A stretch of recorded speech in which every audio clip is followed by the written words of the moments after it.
in the UK. No, like different, like you have like some Greek islands and we can of course look at social conflict in different units, and they have effects, because the bigger the units, the more profound of conflict is expressed. Yeah, so there is a danger as well of intensity with it. So on the personal, we have already recognized there can be conflict within us. Yeah? If we decide in the morning, yeah, to go to the gym or maybe do something else, yeah, so interpersonal conflict. Then interpersonal conflict, what is interpersonal conflict? Between people. Yeah, so two people. Yeah, it's, for example, you have decided, foolishly you have decided to share the dessert, and there's one spoon left and the dessert turned out to be wonderful. And now there's this awkward moment where you have to negotiate. Yeah, there's a conflict. You could try to half it again, but it gets ambiguous. Yeah. So, yeah, okay. So interpersonal conflict, then intra-group conflict. This is where it gets. So the first two are already really interesting to us as project manager. Actually, they are all. But now we come to some that we have probably to deal a lot with. So the intra-group conflict is, of course, the conflict within our group, but then the intergroup conflict is our group having a conflict with another party. So here in we had an example from you, where the painters are from the other companies, where the manager just wanted to send a limited amount, and you pointed out that the job is not doable with the amount. And then you have the intra-organizational conflict, so this is within the greater organization, for example, project. And then inter-organizational conflict where the project may be attacked actually to not run in the right way. Yeah. So conflict management design, although conflict is often said to be functional for organizations, most recommendations related to organizational conflict still fall within the realm of conflict resolution, reduction and minimization. So we kind of try to find a way of smoothing it. We had this wild curve which showed that you don't want too much conflict, you don't want too little conflict, but the tendency is to avoid conflict. There's certainly a drive towards that. Action recommendations from current organizational conflict literature show a distributing lack with a functional set of background assumptions that are endorsed. So there's certainly a drift within this. Yeah. Yeah, you can divide it in three major areas, and quite interestingly, the red terms are again the key here. When it's actually happening, how it's happened, and how you can, when at a certain level, and how you can actually go about this. I read it out. There is no clear set rules to suggest when conflict ought to be maintained at a certain level, reduced, ignored, or enhanced. So it's kind of an issue. There are some case studies where it has proven to work one way, and they're a good indicator. Yeah? But I encourage you again, go have a look at the emotional theorem, and then you have actually tools that probably enhance you already beyond that literature. Then there is no clear set of guidelines to suggest how conflict can be reduced, ignored, or enhanced to increase individual or group organizational effectiveness. And there's no clear set of rules to indicate how conflict involving different situations can be managed effectively. You may have, from your experience in the past, solutions for yourself that have worked for you, and this is normally where you start off, of course. Yeah. Defining conflict management is an interesting one. There has been a little bit a divide between conflict resolution and conflict management. So if you're looking for this, you actually have to have a look at that. There's a certain problem between this. Conflict management is literally looking more at the notion as well when it's constructive and destructive, whereas resolution is really looking at like finding ways forward. And management may be too neutral in that sense. But in the wider picture, the management of intrapersonal conflict involves matching individual goals and role expectations with the needs of the task and role demand to optimize attainment of individual and organizational goals. Yeah, and this becomes, of course, a slight faint taste. Yeah, if you see it that way, because it's a opposing motion. But it shouldn't just be that. Yeah? So as a manager, you have, of course, to integrate as well the personal, interpersonal conflicts and beliefs and notions, of course. Yeah?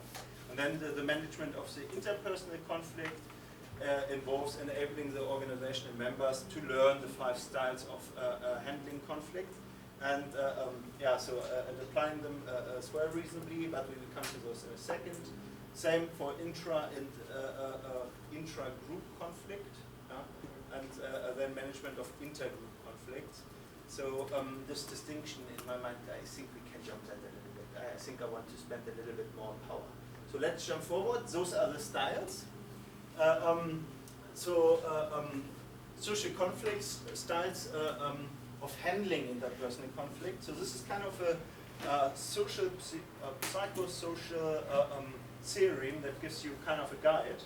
It's not really too surprising. You may have applied it already as such. Integrating style, useful for dealing with complex problems when one person alone cannot solve the problem. Synthesis of ideas is needed to come up with a better solution to a problem. So as well, using conflicting perspectives to maybe integrate them in one theory. Obliging style, useful when a party is not familiar with the issues involved in a conflict, or other party is right and the issue is much more important to the other party. So there's already kind of an emotional line. If you think again from an engineering project point of view, construction point of project, and you are driven by our iron triangle, then there may be other dominant factors too. Yeah? And this brings us to the next one, dominating style, appropriate when the issues is involved in a conflict are important to the party, or an unfavorable decision by the other party may be harmful to this party. This is a little bit when the project manager may have to make a decision. If you have a conflict between different parties, you have, of course, as a project manager, this power to actually dominate. Avoiding style, useful when the potential dysfunctional effect of confronting the other party outweighs the benefits of the resolution of conflict. And then compromising style, useful when the goals of the conflicting parties are mutually exclusive, where both parties are equally powerful and have reached an impasse in the negotiation process. There are certain applications with this, so you can work through this if you want. They are quite interesting, but the general process is you basically diagnose what kind of conflict is it. Yeah, so this is normally a conflict where it really comes to a standstill and you have to deal with it as a manager. Otherwise we normally don't really actively diagnose this. Then there's a question of intervention. So a process may be structural, then conflict amount of conflict that actually is happening, conflict styles, you can then match it, and then the effectiveness, individual, group, and organization, you adjust it basically accordingly. So it's kind of like a guide to work with this, and then you need, of course, feedback, how the parties felt this actually settled. But this is, of course, very formalized and doesn't always work 100% this way. So there's, of course, other factors as well. Process of managing conflict is as well broken down in this. You can read through that in your own time. It's very straightforward. There are different settings. Alan Osborne came up with this wonderful model. It's very logical. I would recommend to combine this with the emotional management. Then you have a wonderful tool, because this is missing a little bit in the PhD. But I mean, he didn't set out to do that, quite frankly. Okay. Let's have a look at power and social influence. This is, of course, very interesting because in our teams, as a project manager, we have potentially a lot of this. So what is social influence? What is it? Can somebody put a finger on it? Yeah? Someone like a movie star or a government politician. Celebrity. They have social influence that people want. They want to be near them, they want to be with them. So, but why? Why do you want to be with a movie star or the politician? Because you might like them. Okay. They might be inspiring to you. You might find them inspiring. You might get inspired by them. They might be good leaders in a particular area. That might be good leaders. So you have already this fascination, inspiration notion, yeah? And you notice that there is a certain power influence with those. People want to be close to them. Yeah? Any other comments maybe? Social influence?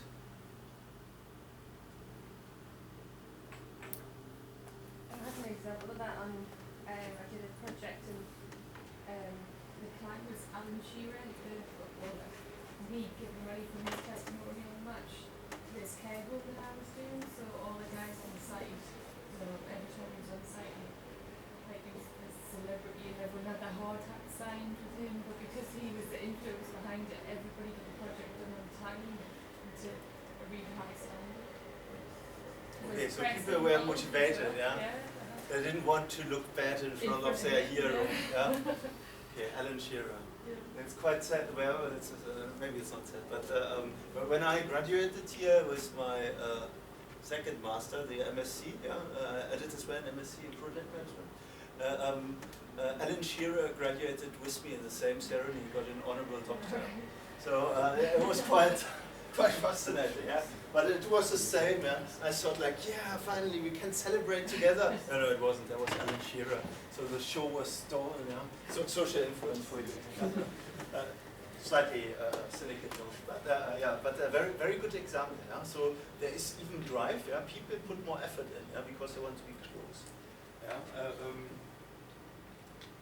Yeah. We make any other social influences?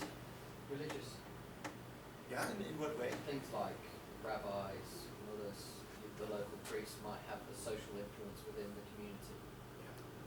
But on what basis is this? Moral?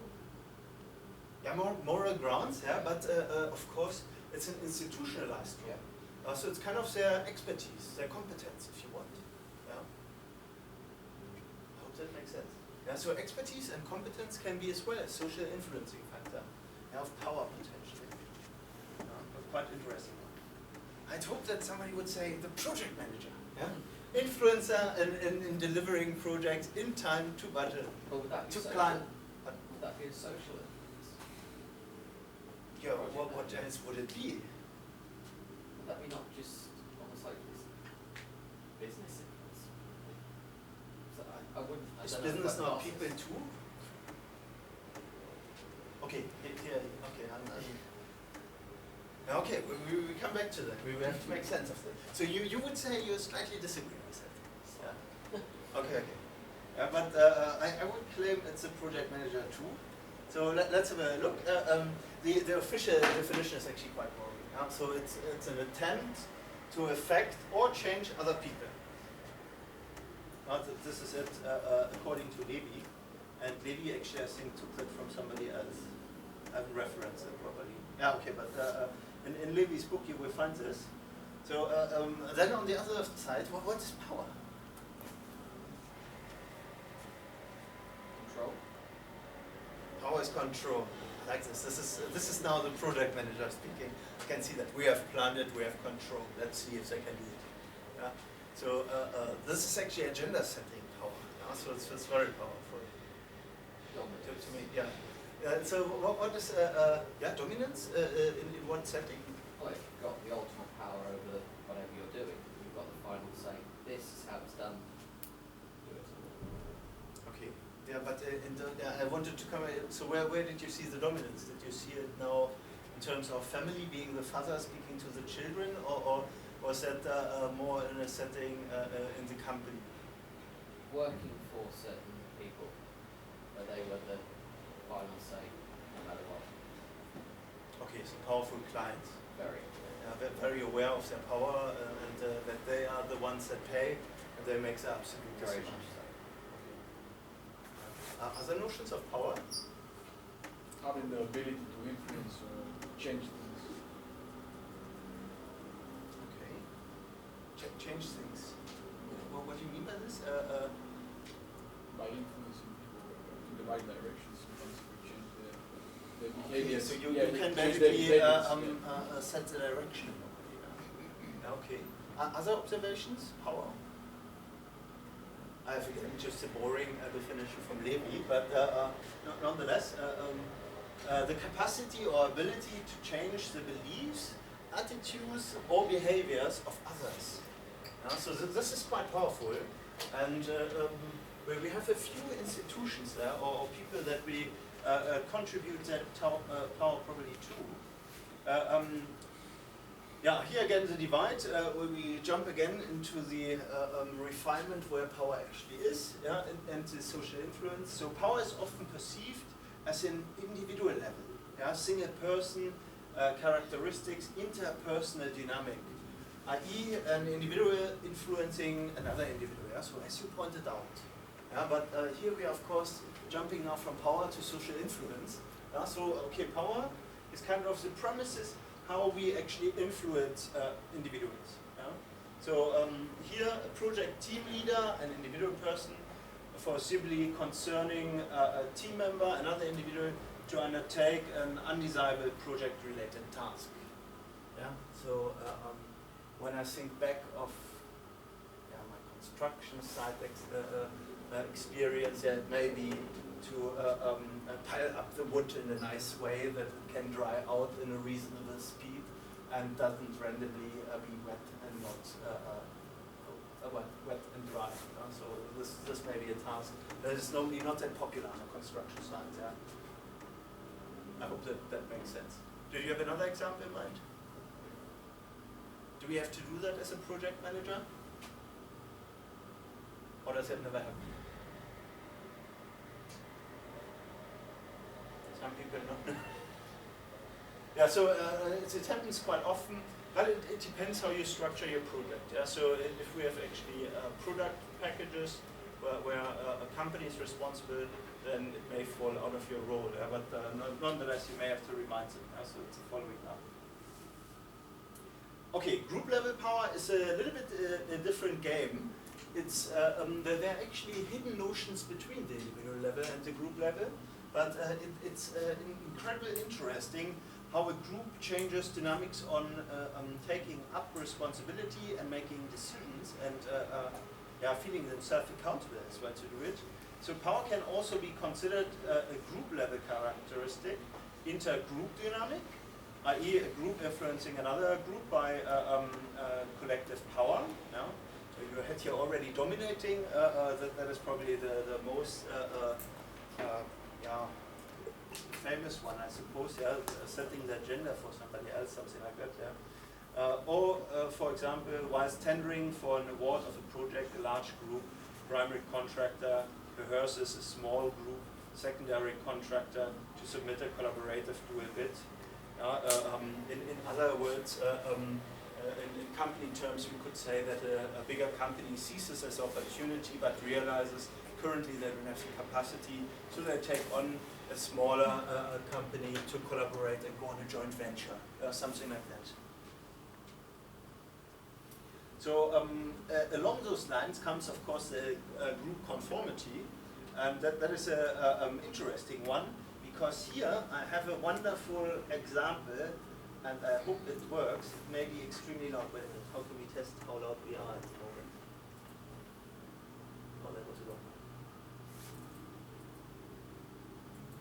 Okay, it doesn't like it. Does somebody know how you open up the sound center without?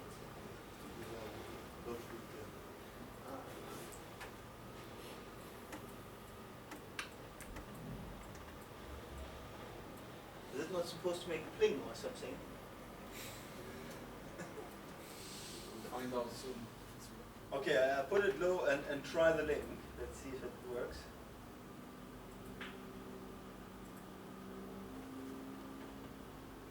An experiment is not a public opinion poll. It examines behavior under the pressure of social.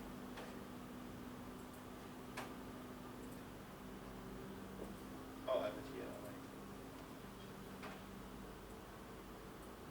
Actually, I think this is the wrong one.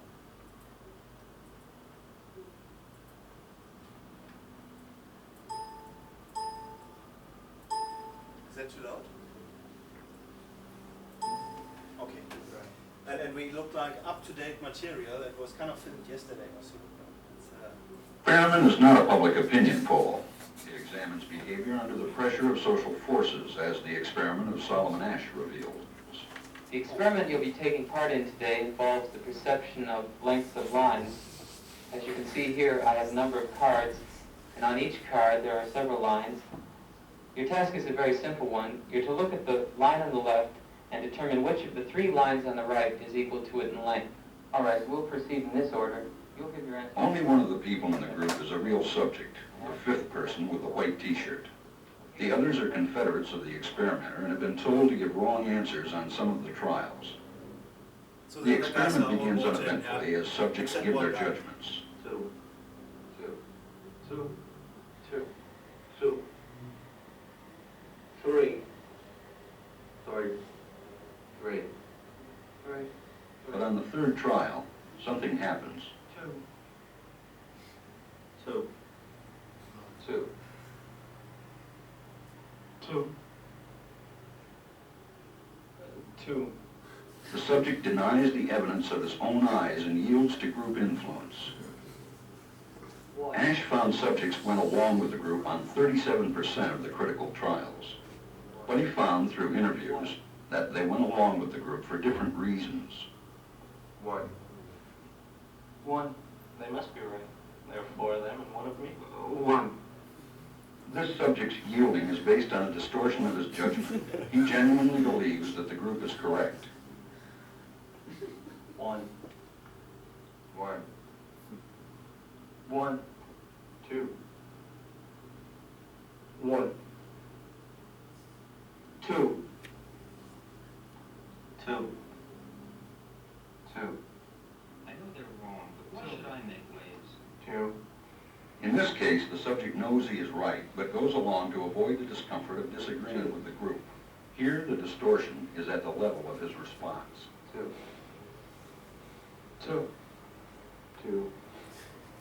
2. In the previous experiment, the naive subject stood alone against the group. In this variation, Asch gave the naive subject a partner, here seated in the 3rd position, who also gives the correct response. 1. 1. 2. 1. 2. With a partner, yielding drops to only 5% of the critical trials compared to 37% without a partner. Although subjects report warmth and good feeling toward the partner, they typically deny that he played a role in their own independence. The partnership variation shows that much of the power of the group came not merely from its numbers, but from the unanimity of its opposition. When that unanimity is punctured, the group's power is greatly reduced. Sometimes we go along with a group because what they say convinces us they are right. This is called informational conformity. But sometimes we conform because we are apprehensive that the group will disapprove if we are deviant. This is called normative conformity. The strength of the normative factor is shown in another variation carried out by Asch. In this variation, the subject is told that because he had arrived late, he would have to write his answers. Subjects in this private response experiment are exposed to the same amount of misleading information as other subjects, but they are immune from any possible criticism by the group. 1. 1. And this enormously reduces the pressure to conform. Conformity drops by 2/3. Asch's experiment is a classic. It reveals how people will deny what they see and submit to group pressure. It allows us not only to observe conformity, but to study the conditions that increase or reduce its occurrence. Yeah. And because it's a little bit what really fascinated me and why I picked the old one, actually many of this were more recent examples on it, but actually the discussion below is the best. Because you have actually psychologists really reading up and read the paper up and correcting the statistics. Like the first one actually complains that she doesn't actually give the mean value, and so here you get the statistics as well, which is pretty cool. Yeah, so okay, this is why this all video, not the one. But yeah, generally, if you're interested in this, This is a big phenomenon. But what have they explained to us? What does that mean? What does it Even if you know the group's wrong, you still go along with it. Yeah. And if you want to coerce your group, get some actors involved. Oh, I see, yeah. So you sell half of the subcontractors, this is the right price. But everybody says, yeah, this is the right price. Yeah? No, but it shows you how strong the group influence is. Yeah, it's a confidence. And you notice well, if you have one that speaks up and somebody else that follows it, yeah, like basically affirms it, this is how you create a movement. Yeah? You can avoid it in feedback, where you kind of either give anonymity to it. We can do this nowadays with social media and things like that. Yeah, where you can create a neutral platform where they can give feedback. You may have experienced something like that yourself. How did you give feedback on projects? Somebody worked on a project where you could give concerns or any kind of issue box or something like that? It was all anonymous. Yeah. Where did you have this then? Well, that was on the site. Yeah. If there's any complaints or something, you can just hand it in anonymously. Because if you had to put your name on it, people thought they might get in trouble for it. So people were just more like honest and sincere if they can just put comments anonymously. And did it work? Yeah. Okay. And anybody else as well something like that? Well, we did the same, but it was as well in South Africa, so I'm not quite sure if this is a South African thing. Yeah, was it? And it was a same thing in on our sites. We had a neutral box where anybody could put something in when they would be concerned. We picked especially a lot of health and safety issues up. Was well security of materials, people had raised concern that there were people checking out what equipment was on site. So this actually worked really well for our sites. Okay, there are other forms. How do you normally give feedback when there is an issue? Verbally. So you raise the voice. And then the others. You start asking questions to get the feedback. Okay. But this is a very powerful mechanism. We have refined it actually. You can see that there's well different social responses. So if you are sensitive for that as a project manager, it can be very powerful. Yeah? So especially with the one person that kind of gave up to disagree. If you spot something like this, that he's not like seriously there anymore, then you can take him after the meeting aside and say, hey, wait a minute, I noticed you have here a different opinion. What are your views on it? And then you as well bring again a certain group dynamic in that may actually allow a more honest account on this. Group conformity has its it's very bad notions. So we know as well that in groups, if you do a first first help workshop or training, it's always told to you as a first thing if you're asking for help and there's a group, point at somebody specific or basically make the call for help to the individual, because otherwise it's very easy that you have no response on that account. Yeah? So it's very, very powerful. There is actually a notion from group conformity. It has certainly to do with the size of the group and unanimity. I can't even say it, yeah? But it means, what does it mean? What do you think the tendencies are with size? The bigger the better, the smaller the better? Small groups would have a bit more control over large groups. People can sort of disappear with it. Yeah, in larger groups it's easier to hide. Yeah. Yeah. And what does unanimity stands for? When you sort of disappear, Yeah. isn't it? People don't notice. Yeah, you may not even be renowned with your name. So you kind of just a guy on site as well. People may recognize you, but they don't really know you. Yeah. So cohesive groups have more power to influence members. But this is actually sociology terms. What does mean cohesive? What does that mean? It's the bond, isn't it? Yeah, Yeah, it comes really from Latin, and it means inward spending. Yeah? So you, it's literally this taking along. You should do so as we are doing. Yeah? So it's an enforcing mechanism from a group to say like, hey, why are you eating? What was the experience for me? I did have boring food, for example. When I worked in South Africa, everybody else had like fabulous food. I had a simple sandwich, and people felt always had to compromise. At some point, I made sure that I had nice food as well. I actually asked my housemates to make some extra food for me, or when I cooked, I made extra food for her. This is actually what it came to. Yeah, but it's a norm that is kind of enforced. Yeah, so you look here for normalities that are enforced from the groups through questioning and insisting that is the way it should be done. Yeah? With this, we have, of course, obedience, compliance, and acceptance. Obedience occurs through influence from the leader or a high-status individual with a group. Be careful. Like leader, as we have pointed out, there are different grounds on which you can be a leader. Leader can be on expertise. We had those already. Actually, I differentiate them in a second.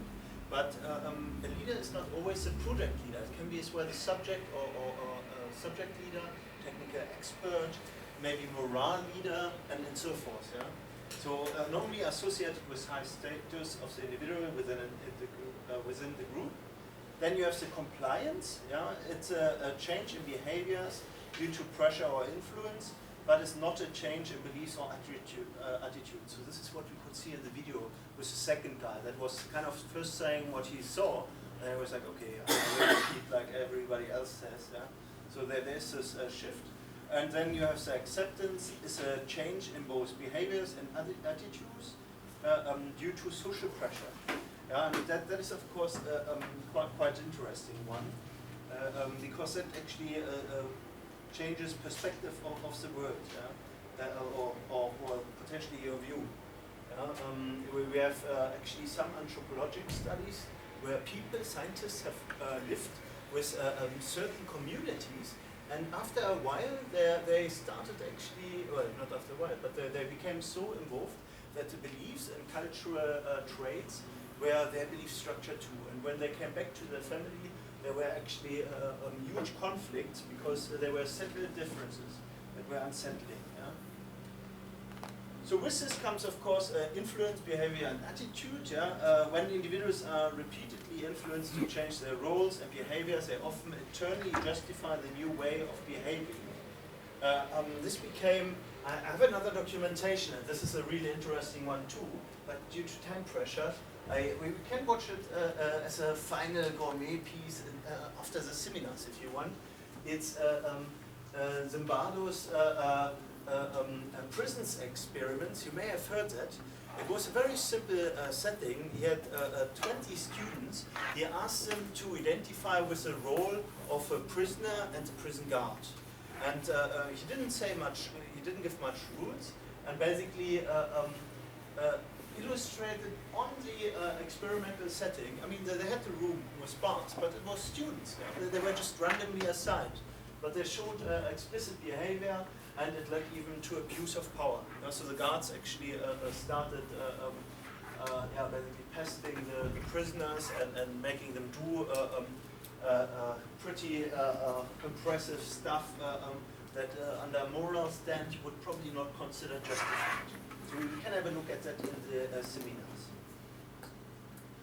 With this, you have as well shifting forces. So our behavior doesn't actually change if we're in a static social environment. So, to start the other way around, so social influence is a strong power here. Why do people change? Because of social influence.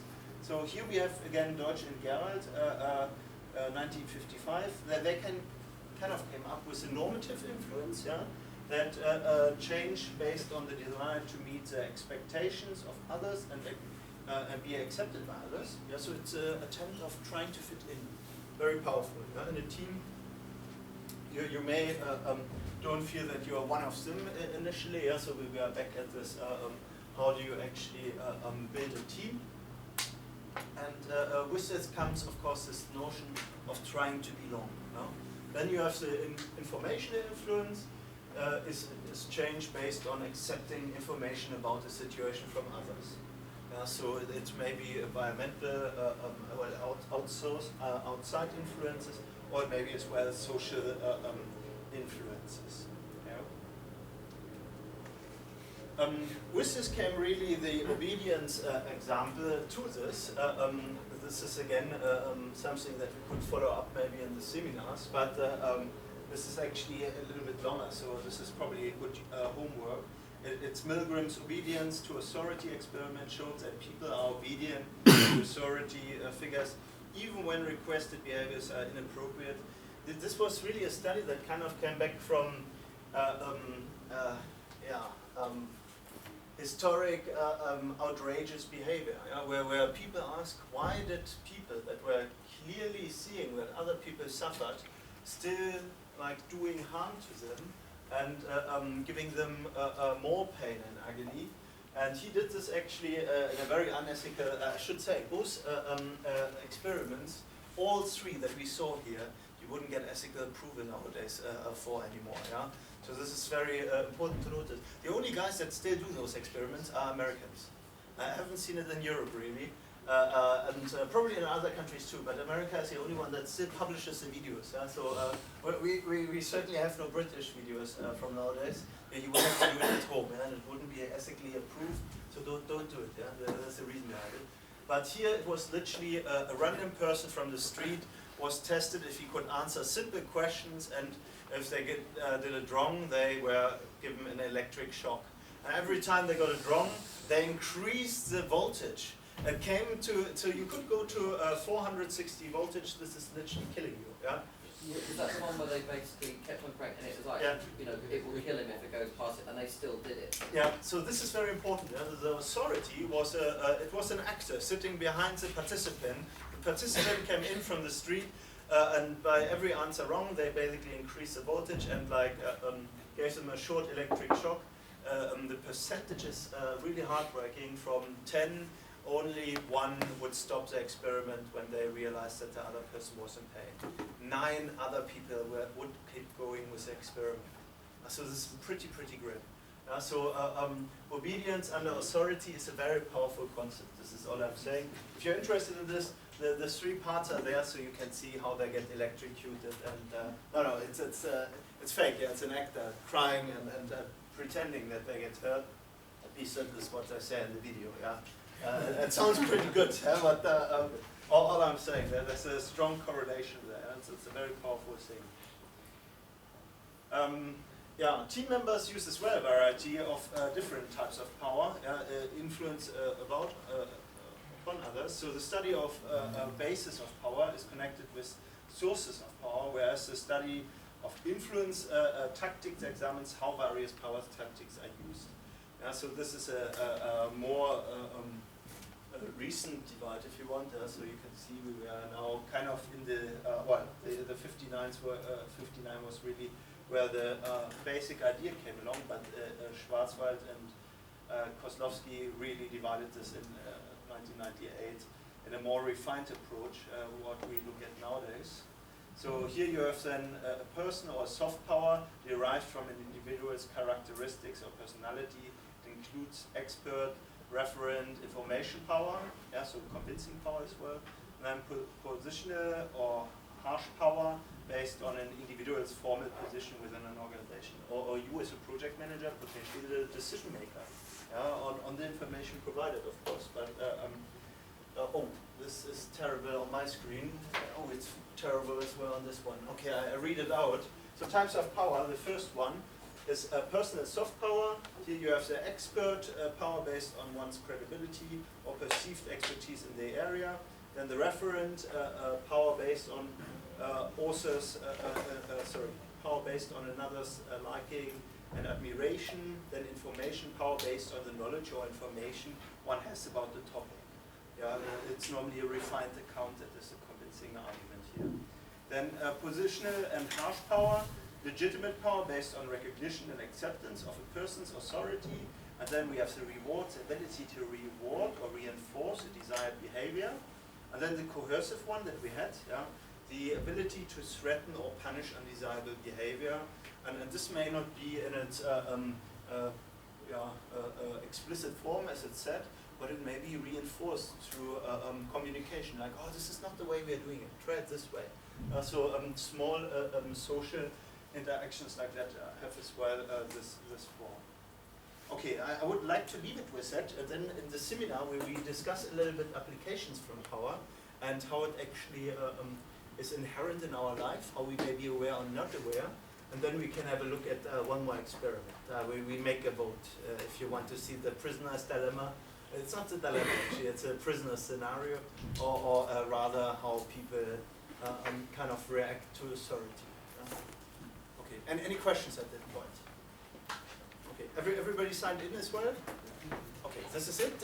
Enjoy your break. I see you in 1 hour. Okay, thank you.